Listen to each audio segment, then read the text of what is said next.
네, 바울은 갈라디아서에서 믿음으로 의롭게 된다, 믿음으로 성령을 받는다, 믿음으로 하나님의 모든 능력을 공급받는다, 우리에게 말씀하고 있습니다.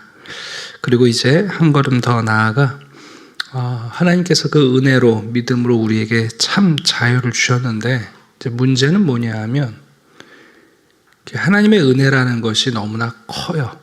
그리고 늘 죄에 매여 있는 우리에게는 그 은혜로 구원받는다는 것이 감사하고 감격으로 다가오는 게 아니라 왠지 자기가 무언가를 할 수 있는 모든 것을 박탈하는 것 같은 느낌을 갖는 거죠.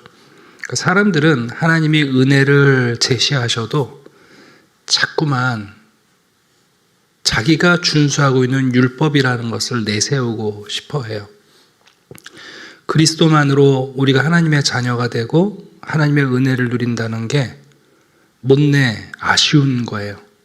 그래서 자꾸만 교회 안에서는 은혜만으로 어떻게 충분하겠느냐, 은혜도 중요하지만 우리가 해야 할 일도 있다 하고 자꾸만 무언가 부수적인 일들을 만드는 거예요. 5장 1절을 보게 되면 바울이 그리스도인의 자유에 대하여 대천명을 합니다. 그리스도께서 우리를 자유롭게 하려고 그리스도는 우리에게 자유를 주셨다.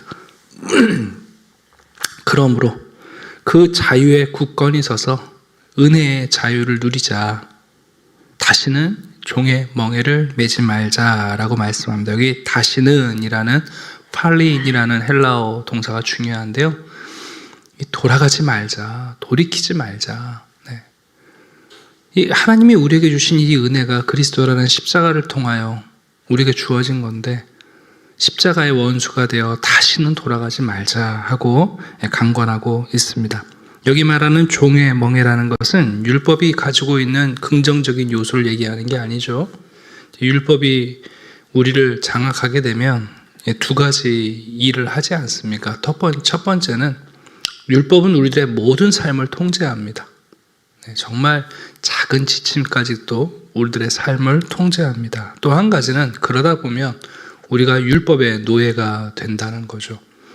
가끔 이제 운동 경기를 볼 때 열심히 뛰던 선수들이 소극적으로 바뀌는 때가 있어요.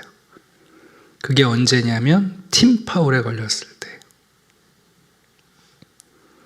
적극적이고 저돌적이고 몸을 아끼지 않고 뛰던 선수들이 여러분 팀 파울에 걸리게 되면 뭘 걱정해요? 반칙해서 호루라기 한번 더 불면 경기 밖으로 나가야 되는 거잖아요. 그러니까 이제 소극적이 되는 거예요. 여러분, 율법이라는 게 우리를 그렇게 만들어요. 그러니까 적당한 규율과 질서가 좋은 것 같지만 법 하는 사회는 삶을 적극적으로 만드는 게 아니에요. 마치 팀 파울에 걸린 팀처럼 여러분, 파울을 안 하는 게 승리의 목적이 아니라 파울을 안 하는 게 중요한 게 돼버리는 거란 말이에요. 그러니까 예수님께서 우리에게 자유를 주셨다는 것은 정말 우리에게 마음껏 삶을, 또 하나님께 영화롭게 하는 그 삶을 살도록 우리를 허락하신 일인데, 다시 율법에 매인다는 건 뭐냐 하면 또 법 하면서 여러분, 하나님을 영화롭게 하는 목적이 아니라 율법을 준수하는 게 인생의 목적이 되면 어떻게 되겠습니까? 바울은 특별히 당시 갈라디아 교회 안에 있던 거짓 교사들, 그들은 유대의 율법주의를 교회 안에 가지고 와서 너희들이 믿음으로 아브라함의 자손이 되었다면 봐라, 아브라함의 자손들은 하나님의 자손이 된 증거로 할례를 받지 않았냐. 너희들이 믿음으로 아브라함의 자손이 된 건 좋지만 이제 자손이 됐다면 너희들도 할례를 받고 아브라함의 민족인 후예인 우리가 지키는 율법을 너희들도 지켜야 한다, 그거거든요. 그러니까 이제 갈라디아 교인들이 은혜로 예수 그리스도를 믿었는데 왠지 유대인들이 갖고 있는 그들의 정당성, 그들의 당위성이 부러운 거예요. 그리고 뭔가 여러분, 은혜라는 건 잡히는 게 있어요, 없어요?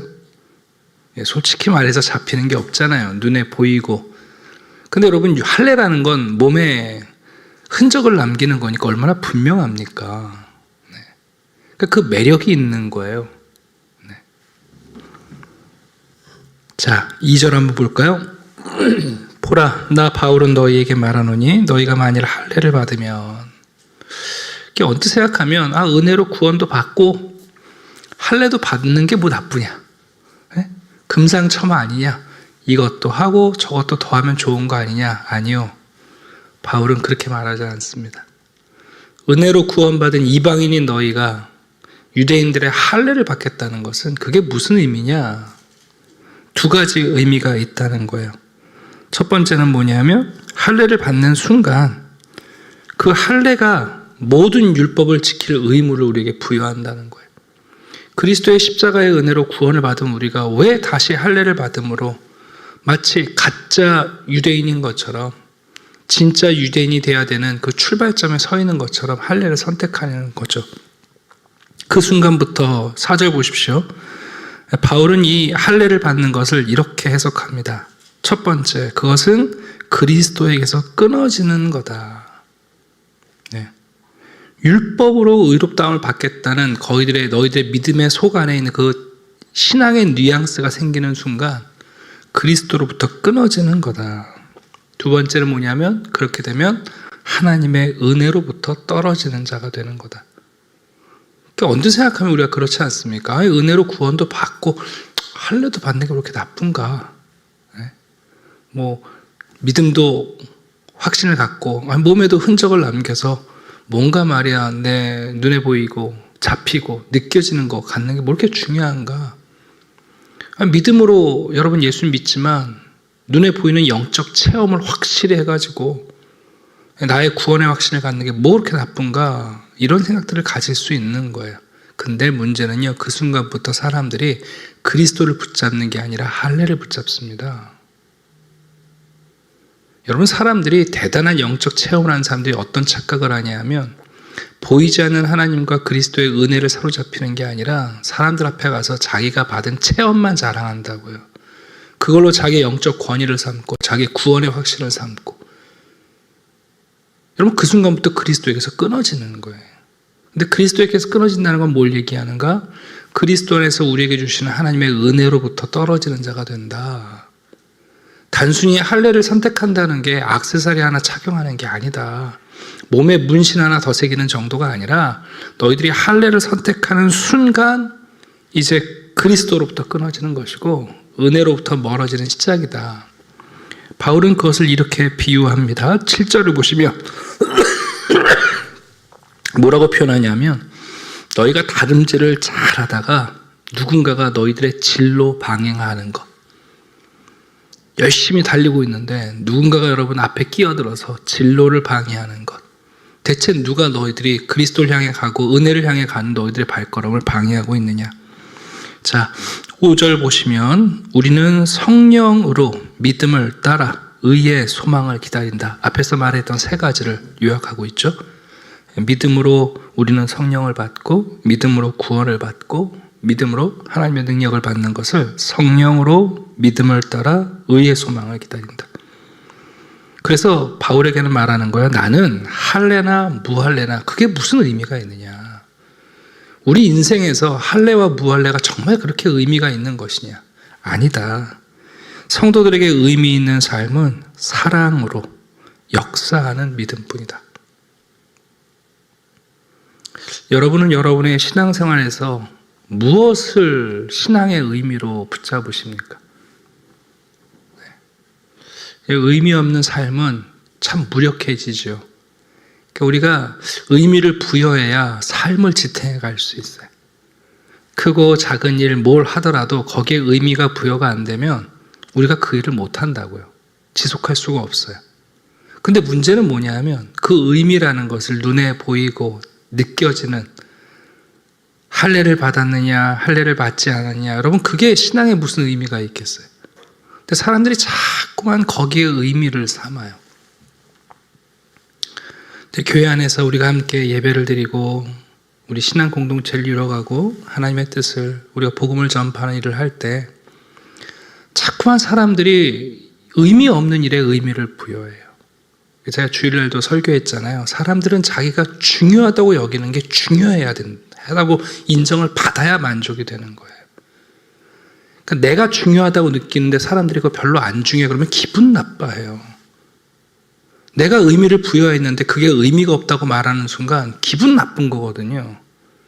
근데 여러분, 정말 그게 무슨 의미가 있냐 이거예요. 정말 따져보자는 거예요. 바울은 이렇게 말하는 거예요. 우리의 신앙인의 삶의 의미는 사랑으로 역사하는 믿음만이 의미가 있는 거지. 나머지 무슨 의미가 있느냐 이거예요. 거기에 정말 그렇게 중요한 의미가 있느냐? 우리가 할례 받는다는 것이 그렇게 중요한 의미가 있느냐? 내 몸에 할례를 행하는 게 하나님이 나를 사랑하시는 그 사랑보다 더 의미가 있느냐? 내가 할례를 행하고 유대인인 것처럼 살아가는 게 내가 믿음으로 내 삶을 살아가는 것보다 더 중요하냐? 내가 여러분 율법을 지키는 나의 역사가 나를 견인해 가시는 하나님의 역사보다 더 중요한 거냐? 뭐에 의미를 부여하냐 이거예요.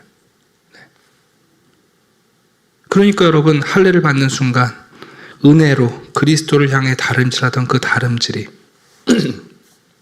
이제는 진로 방해를 받고 여러분 진리에 순종하는 게 아니라 율법에 순종하려고 하고 반칙 안 하면 경기 잘 뛰었다고 생각하는 거예요. 골을 안 넣고 있는데 나는 반칙 안 했으니까 훌륭한 선수라고 얘기하는 거예요. 그 일이 벌어지는 것을 바울이 말하고 있습니다. 자, 8절 봅시다. 그 권면은 너희를 부르신 이에게서 나는 것이 아니다. 여러분, 우리가 자꾸만 물어야 돼요. 우리가 지금 하고 있는 신앙생활, 우리가 하고 있는 우리의 목표들, 사역들, 우리의 교회가 하고 있는 것들, 이게 정말 진짜 이게 의미가 있는 건가? 우리가 이런 재정을 투자하고 여러분 이렇게 우리가 시간을 투자하고 이렇게 몸을 써야 할 의미가 여기 있는 건가? 잠깐만 물어야 돼요. 네. 묻고 또 물어야 돼요. 그래서 우리가 그리스도의 십자가로부터 끊어진 건 아닌가? 하나님의 은혜로부터 멀어진 건 아닌가? 자꾸만 물어야 돼요. 바울이 얘기합니다. 아마 성도들이 그러지 않았겠어요? 아이, 바울 사도님 너무 예민합니다. 아니, 우리가 저희 예수 믿고 구원받은 거 기념하려고 할례 하나 더 챙긴 것 같고 뭘 그렇게까지 예민하게 그러십니까? 아무 말 안 하면 그냥 좋은 게 좋은 건데 뭐 할례 받는 것 같고 그걸 그렇게 뭐 얘기하십니까? 우리가 할례 하나 받았다고 뭐 그리스도에게서 끊어지고 은혜에서 멀어지고 너무 과하십니다. 그렇게 말할지 모르지만 바울은 9절에서 말합니다. 그게 누룩이다. 그때부터 온 덩이에 퍼진다. 아마 갈라디아에 있는 교회들 안에 그랬을걸요? 어머, 저 사람은 할례 받았대. 야, 확신이 있네. 야, 저 사람 유대인보다 더 유대인 같아. 네. 여러분, 그게 누룩이라는 겁니다. 여러분, 바울이 이런 일을 주장하고 가르치고 선택하는 사람들을 12절 보시면 뭐라고 그러는 줄 아세요? 너희를 어지럽게 하는 자들은 스스로 베어버리기를 원하노라. 강단이라 이런 말씀 드리면 그렇지만 성경에 있으니까 우리식으로 원색적으로 번역하면 잘라버려라, 그 얘기입니다. 바울이 지금 그 얘기하는 겁니다, 여러분. 그대로입니다. 잘라버려라, 그 얘기하는 겁니다. 여러분, 여기까지 말합니다, 바울이. 뭐 그렇게까지 가시나? 아니요. 왜 그런가? 10절과 11절을 보세요. 나는 너희가 아무 다른 마음을 품지 아니할 줄 주 안에서 확신하노라. 성령이 우리 안에 있다면, 믿음으로 우리가 구원을 받았다면, 하나님의 모든 은사와 능력이 그리스도 안에서 우리에게 주어진다면 너희들이 그런 길 선택하지 않아야 한다. 난 그걸 확신한다. 그러면서 자기 이야기를 해요. 내가 만약에 할례를 얘기했다면 바울은 박해 안 받았을 거예요. 여러분, 바울이 박해를 받을 때 이방인의 박해가 심했습니까? 유대인의 박해가 심했습니까? 네, 유대인의 박해가 심했습니다. 왜요? 바울이 유대인인데 유대인같이 행하지 않고 이방인처럼 행한다는 거 아니에요. 바울이 여러분 할례를 전하면서 복음을 전했다면 유대인들이 바울 반대 안 했어요. 아, 결국은 유대인화 시키는 거구나. 내용이 어떻든지 간에 할례 받으라는 걸 보면 저 사람 아브라함의 후손 되게 만드는 거구나. 박해 안 받았다고요. 여러분 바울이 왜 미련하게 할례를 금하고 믿음을 얘기하면서 박해를 받습니까? 바울이 얘기합니다. 11절 마지막에 보세요. 그리하였다면 십자가의 걸림돌이 제거되었으리라. 무슨 얘기입니까? 여러분 할례를 선택한다는 게 결국은 십자가의 걸림돌이 된다는 거예요. 내가 할례를 주장했다면 유대인들에게도 복음 전하기 쉬웠겠죠. 그러나 바울이 얘기합니다. 아니다. 오늘 본문의 내용은 이러합니다. 여러분 다시는 돌아가지 말라. 다시는. 참 이상해요. 우리가 죄인으로 예수님을 만나서 정말 은혜로 구원을 받고 그리스도의 십자가에 매여서 하나님의 자녀가 되었는데 그 다음부터 그것만으로 만족이 안 되는 거예요. 왜? 그것만으로는 눈에 보이지 않으니까 다른 사람들과 차별화 안 되니까. 그래서 자꾸만 들어온 게 뭐냐 하면 또 다른 규율, 차이, 또 성적, 또 다른 율법들. 그게 우리를 여러분 교회 안에서 누룩처럼 퍼지기 시작한다고요. 사람들은 다 의미를 되찾습니다. 참 안타까운 것은 교회 안에서 신앙을 우리가 결정할 때마다 딱 뭘 보면 아냐 하면 여러분 사람들이 교회를 선택할 때 뭘 보고 선택하죠? 여러분 신앙 공동체를 선택하실 때 뭘 보고 선택하셨어요? 이 교회는 내가 바라는 할례가 있는가? 이 교회는 껄쩍지근한 나를 명확하게 만들어지는 흔적이 있는가? 근데 사실 여러분 교회 안에는요 그런 게 없는 게 맞는 거거든요. 보이지 않는 예수 그리스도와 하나님의 은혜가 우리를 사로잡혀서 이 교회는 은혜와 그리스도 외에는 아무것도 없다. 그것만큼 여러분 성숙한 공동체가 어디 있어요? 그것만큼 여러분 탁월한 공동체가 어디 있으며 그것만큼 자유로운 공동체가 어디 있습니까? 제가 그냥 하는 말이 아니라 교회는 그래서 뭐든지 할 수 있고 아무것도 안 해도 되는 거예요. 여러분 그 자유가 그리스도 안에 있다니까요. 왜 뭐는 꼭 해야 되냐고요. 왜 그걸 안 하면 안 되냐고요. 자기가 중요하게 여기는 자기의 할례예요. 여러분 운동선수들이 경기장에서 각자의 룰을 들이밀면 경기가 되겠습니까? 예? 가끔 조기축구회에서 조기축구가 아니라 족구할 때 재밌는 거 아세요? 공군, 육군, 해군 할 때 족구 룰이 달라요. 우리 남자분들은 아실 거예요. 공군은 헤딩을 하면 안 돼요. 여러분 자기 룰을 갖고 와서 경기 뛰겠다는 남자분들 웃으시는데 경기 뛰겠다는 게 경기가 되냐고요. 여러분 그리스도는 우리를 자유케 하셨어요. 근데 우리는 저마다의 할례를 붙잡아요. 그게 옳다고, 그게 더 탁월하다고, 그게 더 진골이라고. 그래서 여러분 교회가 그리스도 안에서 자유로워지고 형제가 되는 게 아니라 각자의 누룩이 갖고 범벅 됩니다. 여러분 바울이 너무 예민한 거 아닐까요? 아니요. 바울에겐 중요한 사건이에요. 바울은 그것 때문에 박해를 받고 있어요. 바울이 오죽하면 여러분 심하게 말하잖아요. 그렇게 얘기하는 사람, 그렇게 가르치는 사람, 그렇게 주장하는 사람 차라리 잘라버려라. 그럼 명확하겠다. 예수님께서 천국을 위하여 고자가 된 자가 있다고 그랬으니까 할례가 아니라 잘라버리지 왜. 그 얘기한 거예요 바울이. 더 확실한 거 있는데 할례 말고 더 확실한 거 있는데 잘라버려라 그럼. 네. 이렇게까지 얘기하는 이유는 뭐냐 하면 은혜라는 것이 우리를 그렇게 강하게 덮고 있음에도 육체인 우리들은 또 할례에 매여 있는 삶이 될 수 있다는 걸 알고 복음 안에서 누리는 이 자유를 잃어버리지 말라고 바울은 우리에게 또 권면하고 또 권면합니다. 여러분 우리 인생에 정말 의미가 있는 게 뭐냐 하면 사랑으로 역사하는 믿음입니다.